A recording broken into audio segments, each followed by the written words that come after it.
Hello friends, welcome back to my channel. दोस्तों, आज की इस वीडियो में मैं आपको बताने वाला हूं दोस्तों, अगर आपके पास विंडोज़ 10 में और विंडोज़ 11 में जेनशिन इम्पैक्ट का ये एरर आ रहा है, एरर कोड 4206। तो इस एरर को आप कैसे इजीली रिमूव कर सकते हैं, तो बहुत सिंपल है। आप इस स्टेप को फॉलो कीजिए। सबसे पहले आपको जो है इंटरनेट कनेक्शन चेक करना है, आपके पास इंटरनेट कनेक्शन ठीक से वर्क कर रहा है या नहीं। उसके बाद आपको जो यहाँ पर स्टार्ट मेन्यू के ऊपर क्लिक कर कर सेटिंग पर क्लिक कर देना है।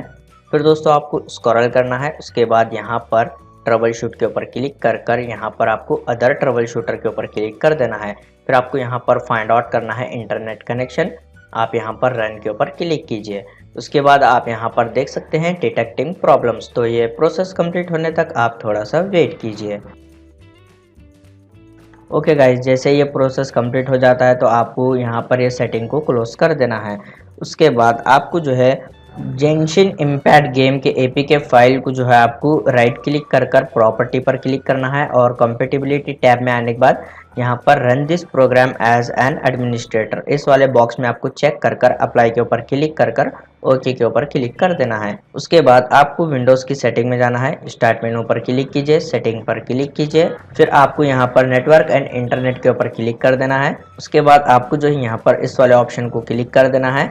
फिर आपको जो है यहाँ पर ऑटोमेटिकली डिटेक्ट सेटिंग इस वाले ऑप्शन को आपको टर्न ऑफ कर देना है। उसके बाद यहाँ पर यूज प्रॉक्सी सर्वर इस वाले ऑप्शन को भी आपको टर्न ऑफ कर देना है, सिंपल। उसके बाद आप जो है सेटिंग को क्लोज कीजिए। उसके बाद आपको विंडोज के सर्च बार में टाइप करना है कंट्रोल पैनल।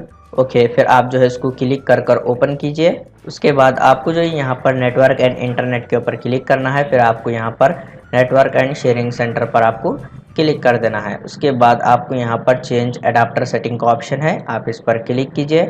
उसके बाद आपको यहाँ पर वाईफाई नेटवर्क सेलेक्ट करना है, आप जो भी वाईफाई नेटवर्क यूज़ कर रहे हैं। उसके बाद आपको राइट क्लिक कर कर प्रॉपर्टी पर क्लिक कर देना है।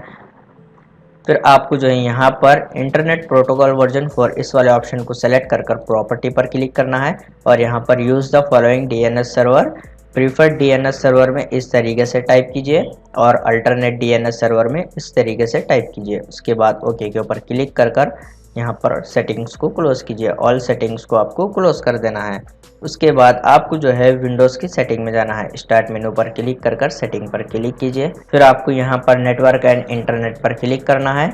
उसके बाद आपको स्क्रॉल करना है। आप यहाँ पर देख सकते हैं एडवांस नेटवर्क सेटिंग। उसके बाद आपको यहाँ पर नेटवर्क रीसेट के ऊपर क्लिक कर देना है। फिर आपको जो है यहाँ पर रीसेट नाउ के ऊपर क्लिक कर कर यस के ऊपर क्लिक कर देना है। आपके पास विंडोज़ में जितने भी नेटवर्क थे वो यहाँ पर से रीसेट हो जाएंगे। उसके बाद आप इस सेटिंग को क्लोज कीजिए, आप फिर से इंटरनेट को कनेक्ट कीजिए।